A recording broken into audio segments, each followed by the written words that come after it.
நேரம் நான் அப்படிதான் நினச்சிட்டு வந்தேன். ஒரு பசும் கிடையினுடைய சாணத்தில் பிடிக்கப்பட்ட பிள்ளையார் மாதிரி இந்த நிகழ்ச்சியில் இருந்துட்டு வந்துடலாம் அப்படின்ட்டு அவருக்கு ஒரு புனிதம் இருக்கு. ஆனால் ஒரு சின்ன தலைமுறை அட்டிடுவோம்னு சொன்னாங்க. ரொம்ப அற்புதமான வாய்ப்பு. இவ்வளவு நண்பர்களை நீண்ட காலத்திற்கு பிறகு நேரடியாக சந்திப்பதற்கான ஒரு வாய்ப்புங்கிறது பெரும்பாலும் இந்த கூட்டத்தில் நான் தான் எல்லாத்துலேயும் மூத்தவனாக இருப்பேன். என் வயசுக்கு வரும்போது தான் நீங்கள் அதை உணர்வீர்கள். இந்த சந்திப்பினுடைய முக்கியத்துவம் என்னங்கிறது. ஒரு 25 வருஷத்துக்கு முன்னாடி ஆரண்யம் தொடங்கப்பட்ட போது அதனுடைய தொடக்க விழாவில் நான் இருந்தேன். நம்ம நண்பர் சாரணி வேதாவும் இருந்தார். ஆவநாடி 5 வருஷம் ஆச்சு. 5 வருஷம் ஆகிட்டு இருக்கு. கொரோனாவுடைய இறுதி காலத்தில் போன வருஷ விழாவில் இருந்தேன், இந்த வருஷ விழாவில் இருக்கேன். சுதேசத்தில் கூட தெரியாத ஒரு விஷயம், இது வரைக்கும் வெளியான எல்லா 29 இஷ்யூலையும் நான் எழுதியிருக்கேன். இஷ்யூ நாள் நெருங்க நெருங்க எனக்கு ஒரு பதட்டம் வந்துடும். கட்டுரை கொடுத்துட்டா பிரச்சனை இல்லை, கதை கொடுத்துட்டா பிரச்சனை இல்லை. இந்த பதட்டம் வரும்போது நான் வேற ஏதாவது ஒரு வழியும் புலப்படலைன்னா 2 கவிதை கண்டிப்பாக எழுதி கொடுத்துருவேன். நம்ம இருக்கணும். அதில் எனக்கு ஒரு ஆசை, அவனால் இருக்கும் பல 100 ஆண்டு நான் இருக்கிற வரைக்கும் அவனாலியோட நான் இருக்கணும் அப்படின்னு. அடுத்த இஷ்யூ கூட ஒரு கவிதை யோசிச்சு வச்சுட்டு தான் வந்தேன்.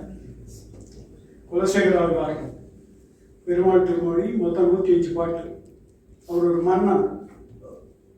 சைவத்தில் கூத்துவ நாயனார் மாதிரி வைணவத்தில் குலசேகர. அவர் சொல்றாரு, பெரிய யானை மீது வெண்பற்ற கொடை பிடித்து கொண்டு ஒரு மன்னனாக வாழ்வதில் எனக்கு விருப்பமில்லை. திருவேங்கடத்தின் சுனையின் கரையில் ஒரு மரமா நின்னா போறோம், அதில் வாழுகிற ஒரு மீனா இருந்தா போதும். திருவேங்கடத்துல பக்தர்கள்லாம் ஏறி நடக்கிற ஒரு படியா கிடந்தா போறேன் அப்படின்னு சொல்றாரு. நான் எப்படி யோசிக்கிறேன்னா, எனக்கு ஒரு ஆசை இருக்கு. மறுபிறவியில நான் ஒரு சினிமா நடிகனா பிறக்கணும். அப்பதான் என் நாய் செத்து போனா கூட பிரசிடென்ட் ஆஃப் இந்தியா வருத்தம் தெரிவிப்பாரு. இப்படிதான் போகணும் சிந்தனை. அப்புறம் அவரு சில செம்ம கவிதைகள் நான் நாஞ்சில் சார் இது வேணாம் அப்படின்னு யோசிக்கணும். இது மாதிரி வெப்பரப்ப செய்திகள் அப்படின்னு ஒரு 4 பக்கத்தில் ஒரு கவிதை இருந்தது. சார் இது வேண்டாம், எனக்கு வேணா கட்டுரை எழுதி நடுவில் நீங்கள் சொல்லியிருக்கீங்க, தனியாக கவிதையாக வேணாம். ஏன்னா நாமும் பல சமயங்களில் மைண்ட் மனித அளவில் கரப்ட் ஆகிடுறோம், வக்கரப்பட்டுறோம், தவிர்க்க முடியல. இந்த வக்கரத்தன்மை இல்லாதான் எழுத்தாளன் ஜோலிக்கே வரக்கூடாது. வேணும்னு தெரியும், நம்ம மனசுக்குள்ள அது இருக்கு. இந்த 5 புத்தகங்களும் முக்கியமான புத்தகங்கள். மொழிபெயர்ப்புங்கிறாங்க. வியாசரை படிச்சிருந்தா தானே எனக்கு தெரியும். சூதர் மதிகளிலே அன்னை தொண்டு மகளிர் உண்டு, சூதிர் பணையம் என்று அங்கு ஒரு தொண்டச்சி போனதில்லை பாரதி. வியாசரை படிச்சிருந்து எனக்கு வடமொழி தெரிஞ்சிருந்து ஒப்பிட்டு பார்க்குற போதானே எனக்கு மொழிபெயர்ப்பு. எம்மிங்மேக்கு மாத்திரம் ஓல்மன் அண்ட் தி சீ 3 மொழிபெயர்ப்பு தமிழில் வந்திருக்கு. என்ன தேவை? ஒவ்வொன்றுக்குள்ள இருக்கிற புதுசு அந்த வேலையை தான் அம்மா செய்கிறாங்க. வேற வடசேரி செய்கிறாரு. வடசேரியினுடைய மொழிபெயர்ப்புகளை பார்த்ததுக்கப்புறம் நான் சொன்னேன், என்னுடைய ஒரு நாவலை மலையாளத்தில் மொழிபெயர்க்க பாருங்க.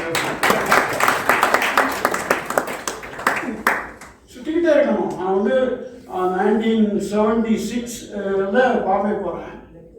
72 நவம்பர் மாதம் விக்டோரியா டெர்மினஸ் ரயில்வே ஸ்டேஷனுக்கு ரைட் ஹேண்ட் சைடில் இறங்கி வெளியே வந்தீங்கன்னா அங்கே ஒரு இஸ்லாமிய உயர்நிலை பள்ளி இருக்கு. அந்த உயர்நிலை பள்ளியில் வருஷத்துக்கு ஒரு முறை ஜெய கிருஷ்ணமூர்த்தி சொற்பொழிவாற்றுவார் 40 நிமிஷம். நான் பம்பாயில் இருந்த எல்லா ஆண்டுகளிலும் அவர் வந்த எல்லா ஆண்டுகளிலும் அப்படி சொற்பொழிவு கேட்டிருக்கேன். ஒரு சொற்பொழிவு சொன்னார், உலகத்துல கடைசி மனுஷன் உங்களை நினைவுல வச்சிருக்கிற வரைக்கும் உங்களுக்கு மரணம் இல்லை அப்படின்னா, இது எனக்கு தெரிஞ்ச மொழிபெயர்ப்பு தான் நான் சொல்றேன். அதுபோல இந்த எழுத்துக்கள், இந்த படைப்புகள், இந்த மொழிபெயர்ப்புகள், ஓவியர் ஜீவாவுடைய இது 4வது கட்டத்தை ஒப்புன்னு நினைக்கிறேன். அற்புதமான செய்திகள் தரப்பட்டு கொண்டிருக்கின்றன. வாசிக்கிறேன் வாசிக்கல, அது 2வது கவலை. கடை விரித்தேன் கொள்வாரில்லைன்னு வள்ளலார் சொன்னாங்க. அது அதை பற்றி கடை வைக்கிறான் கவலை. நாம் கடை வைக்கல. எவனோ ஒருத்தன் எங்கேயோ கண்ணுக்கு தெரியாத ஒரு தொலைவில் இருக்கிறத பார்த்துட்டு இருக்கான். அதுபோல இன்று என்னுடைய ஆவணப்படம் என்று சொல்லப்படுகிற விஷயம், சுமமங்களால் என்னுடைய ஒரு பேட்டி வெளியாவதற்கு என்னுடைய அத்தனை புகைப்படங்களையும் எடுத்தவர் ஒரு ஓவியர் ஜீவா. வருஷம் 25 வருஷத்துக்கு மேல் இருக்கும். ஒரு 30 பேருடைய ஆவணப்படங்களுக்காவது நான் என்னுடைய கருத்துக்களை சொல்லியிருக்கிறேன். இந்த ஆவணப்படத்தில் என்னுடைய பங்களிப்பாக வருத்தத்தோடு சொல்லல. இதுல என்ன லாபமா நஷ்டமா? எனக்கெல்லாம் இதுவரைக்கும் எந்த ஆவணப்படமும் கிடையாது. இந்த ஆவணப்படங்கிறது தலையில கிரீடம் சொல்லிட்டு நடக்கிறதா, சொற்பொழிவுகள் பதிவாயிருக்கு, பல விஷயங்கள் இருக்கு. 2000ஆம் ஆண்டு காலேஜோடு சென்னையில தமிழினி 2000 ஒரு கருத்தரங்கு நடத்தினாங்க. அந்த கருத்தரங்கு போது 2 நாள் கருத்தரங்கு, ஒரு நாள் மாலை புதுவை கலைஞரில் என்ன ஒரு ஏத்தாப்பில் இருந்த ஒரு பெரிய மியூசியமா சென்னையிலாம் நினைக்கிறேன், ஞாபகத்தில் வரலாம். ஒரு 2 மணி நேரம் புகைப்படங்கள் மாற்றி எடுத்தார். அப்புறம் நான் கீராவை பார்க்கிற போதெல்லாம் என்னையும் கீராவை சேர்த்து வச்சு ஒரு படம் எடுத்திருக்காரு. ஆவணாளிக்காக ஒரு 6-7 மாசங்கள் முன்னாடி, ஓராண்டு முன்னாடி வேறு பக்கத்தில் தோட்டத்தில் கோயிலில் எல்லாம் சுற்றி நடந்து புகைப்படங்கள் எடுத்தார். இப்ப இது நடந்திருக்கு.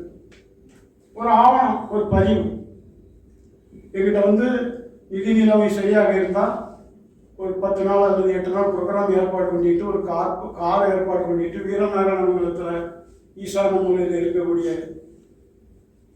எங்க தாத்தா எங்க அப்பா வாழ்ந்த வீட்டுக்கு கூட்டிட்டு போய் அங்க இருந்து சில பதிவுகளை செய்யணும் அப்படின்ட்டு. நடக்காம இருக்கும்,